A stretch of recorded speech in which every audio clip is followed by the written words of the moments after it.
और देखिए मैं सीधा पॉइंट पर आना चाहता हूं।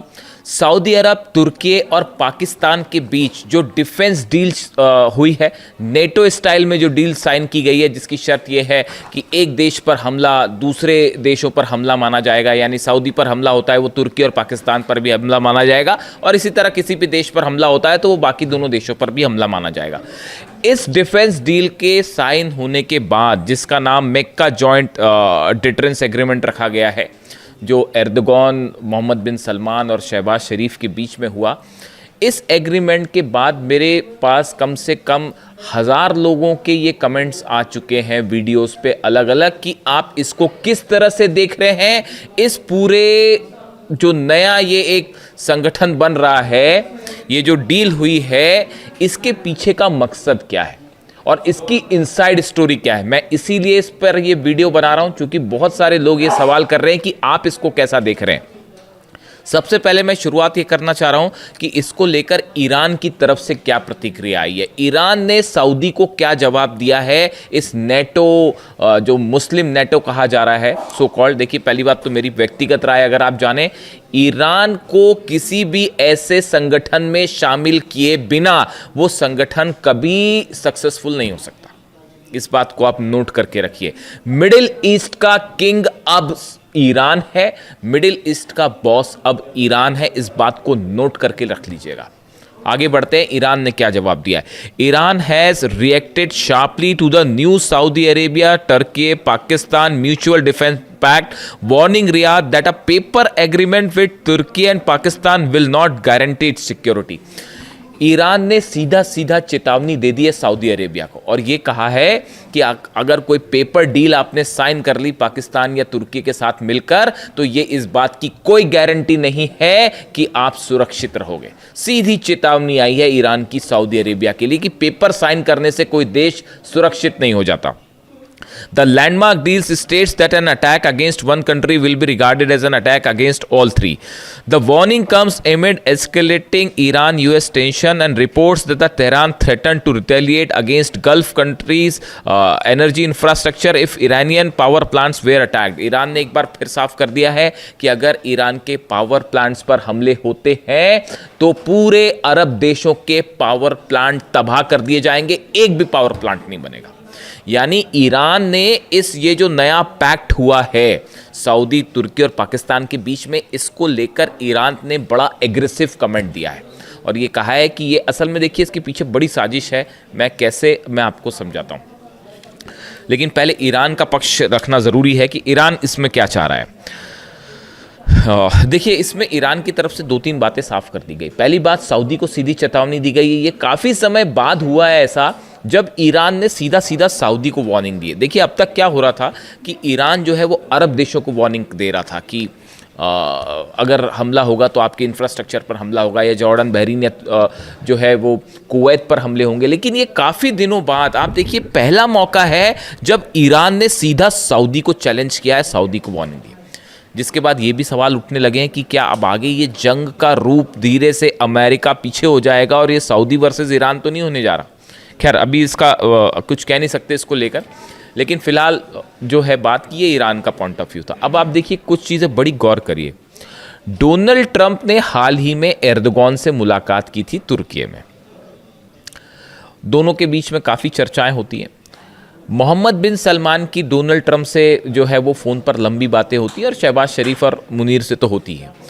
ऐसे में क्या आपको ये लगता है कि ये जो संगठन नया बना है, मेक्का जॉइंट डिटरेंस एग्रीमेंट, जो सऊदी, तुर्की और पाकिस्तान के बीच में हुआ है, ये क्यों बनाया गया? इसका मकसद क्या है इसको बनाने का? क्या ये इजराइल के खिलाफ संगठन बना है? बिल्कुल नहीं बना, बिल्कुल नहीं बना। इस संगठन से इजराइल के लिए कोई समस्या नहीं है।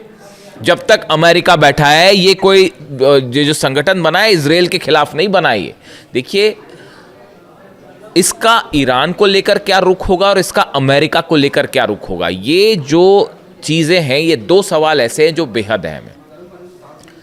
अगर आप मुझसे व्यक्तिगत राय पूछें तो ये संगठन जो आनन फानन में तेजी से बनाया गया और इन हालात में बनाया गया जब हूती जो है वो नजरान में हमले कर रहे हैं। हूती जो है वो ये दावा कर रहे हैं कि हमने सऊदी के अलाइंड फोर्सेस के 100 लोगों को मार दिया है। हूती ये दावा कर रहे हैं कि हमने 12 टैंकर्स सऊदी के जला दिए हैं, सारे पोर्ट सऊदी के बंद कर दिए गए हैं और सऊदी का एक बूंद तेल बाहर नहीं निकल पा रहा। सऊदी अपनी रक्षा करने की हालत में है नहीं। ये तो तब है जब हूती हमला कर रहा है। ईरान ने तो हमला किया ही नहीं।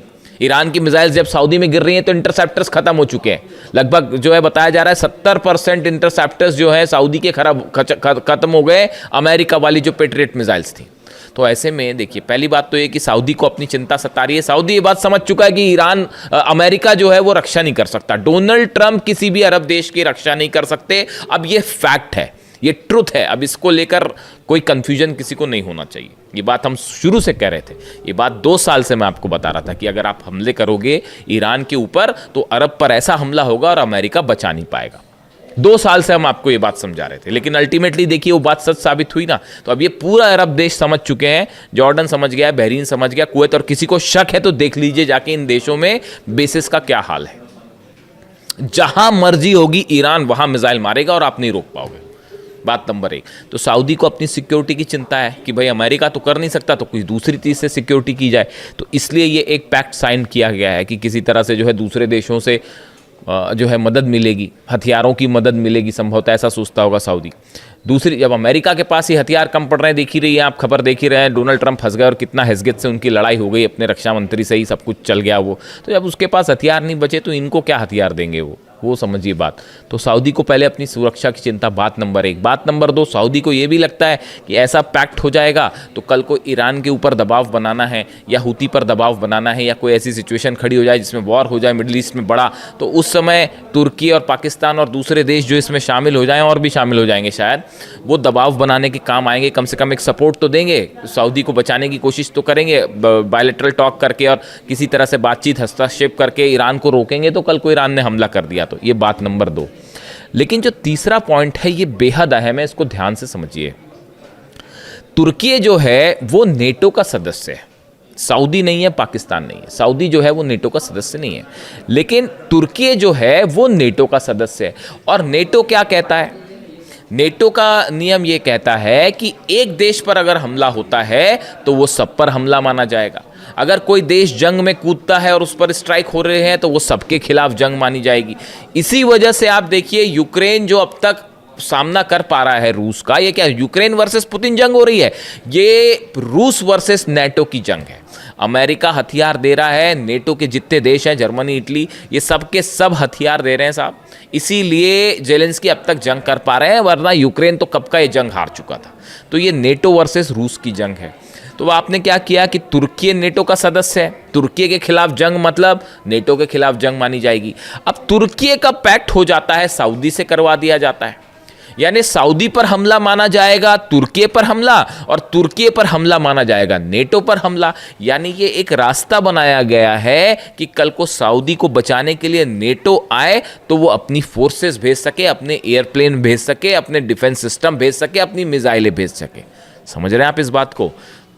क्लियर है या कंफ्यूजन है कोई? देखिए, तुर्की पर हमला यानी नेटो पर हमला माना जाएगा, ठीक है। ये जो नेटो का नियम है खुद ये कह रहा है कि तुर्की किसी भी सदस्य पर हमला तो तुर्की पर हमला यानी नेटो पर हमला।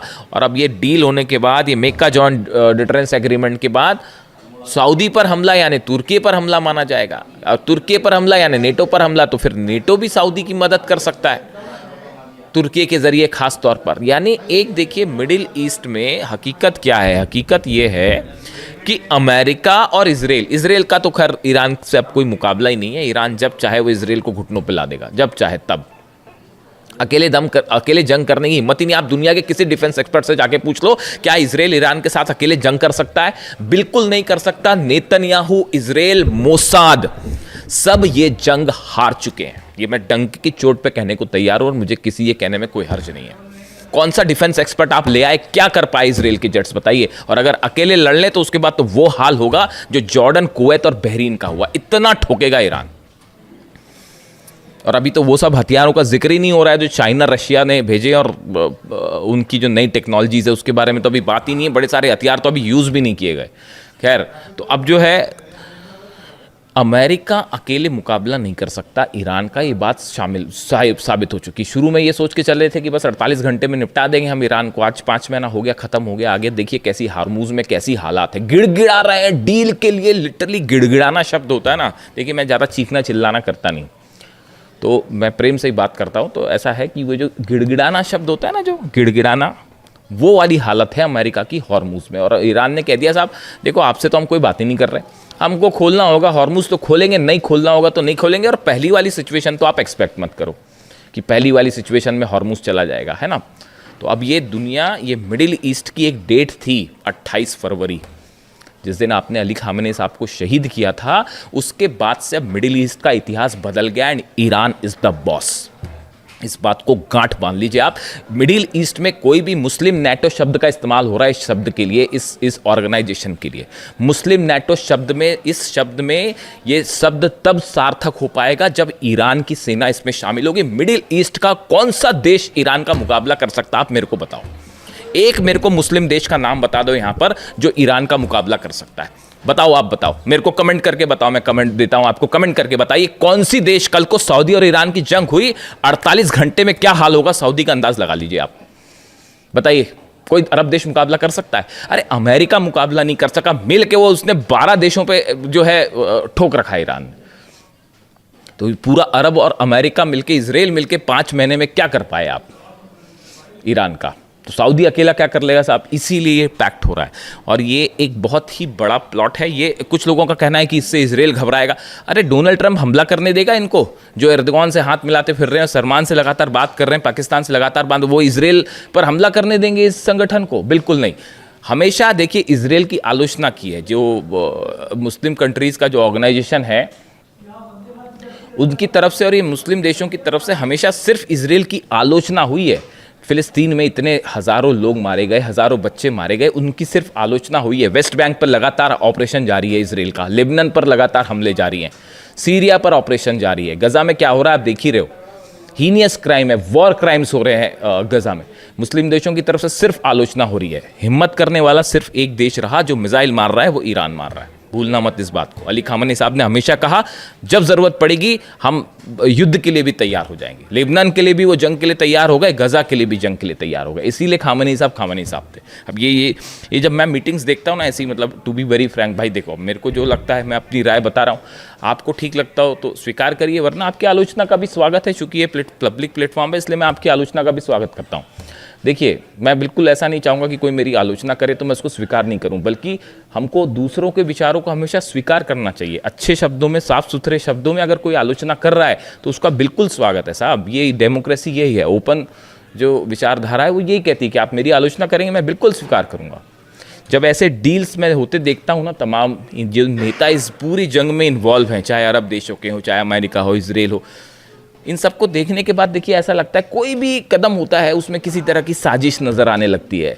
सामने कुछ और हो रहा है, पर्दे के पीछे कुछ और हो रहा है। डिफेंस डील हो रही है तो किसके मन में क्या प्लान है, ट्रम्प की क्या साजिश है, इजराइल की क्या साजिश है। आप देखिए एक शख्स थे सिर्फ अली खामेनी साहब, जिनकी मंशा पर कभी कोई शक नहीं करता था, दुश्मनों को भी शक नहीं था। उन्होंने कह दिया कि साहब मैं जो सामने वो पीछे मैं बात नहीं करूंगा मतलब नहीं करूंगा, मैं डील नहीं करूंगा मतलब नहीं करूंगा। उन्होंने कहा था अमेरिका से बात करने का कोई मतलब नहीं है। आज देखो आज क्या हालात है, इतनी जंग हो चुकी, इतनी जंग हो गई इतने दिनों बाद, 5 महीने की जंग देखिए। इतनी जंग के बाद क्या वो बात सही साबित हो रही है, नहीं हो रही है कि डील का कोई अंदाजा, बातचीत का कोई नतीजा निकल रहा है? नहीं निकल रहा। तमाशा बना रखा है कि बस अब जंग हो रही है, नहीं अब बात अच्छी हो रही है, नहीं आप सीज फायर कर लेते तो ऐसा कर लेते। बात सच साबित हुई ना अली खामेनी साहब की, ये विजन था उनका, इसीलिए he was the supreme leader and that's why I like Ali Khamenei साहब।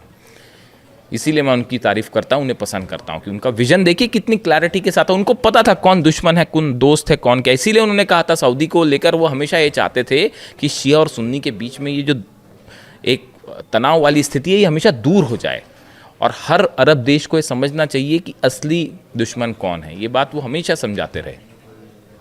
खैर, तो अभी देखिए मुझसे चूंकि इस ऑर्गेनाइजेशन के बारे में बोला गया था, इस डील के बारे में पूछा गया था, मक्का जॉइंट डिटरेंस एग्रीमेंट के बारे में आपकी क्या राय है? मेरी बड़ी साफ राय है कि ये अमेरिका के बैकिंग के साथ एक एग्रीमेंट किया गया है जिसका लक्ष्य है ईरान और हूती या हिजबुल्ला ऐसे संगठनों को काउंटर करना, ये कोई बड़ा इजराइल के खिलाफ कुछ नहीं है, भूल जाइए। और ये चूंकि अकेले अमेरिका मुकाबला नहीं कर सकता, इजराइल मुकाबला नहीं कर सकता, तो अरब देशों को ईरान के खिलाफ खड़े करने की, और ज़रूरत पड़ी तो इन देशों को आपस में जंग में शामिल करने की। हॉर्मुज़ खुल नहीं पा रहा तो बोले क्या एक पैक्ट करवा देते हैं, चाहे ताकि मिल के हॉर्मुज़ खुलाएं। खुद बैठे बैठे वहाँ तमाशा देखो, खुद की उधर जनरल डेन कैन कह ही रहे हैं अमेरिका की कि जो है वो बाहर निकलना चाहिए, अब कैसे युद्ध से बाहर निकला जाए। तो ये एक बड़ा प्लान है ईरान के खिलाफ एज ऑफ नाउ जो स्थिति लगती है। कमेंट करके आप बताइए आपको क्या लगता है, और आपके सारे कमेंट्स मैं पढ़ूंगा और जवाब देने की भी कोशिश करूंगा। Thank you so much.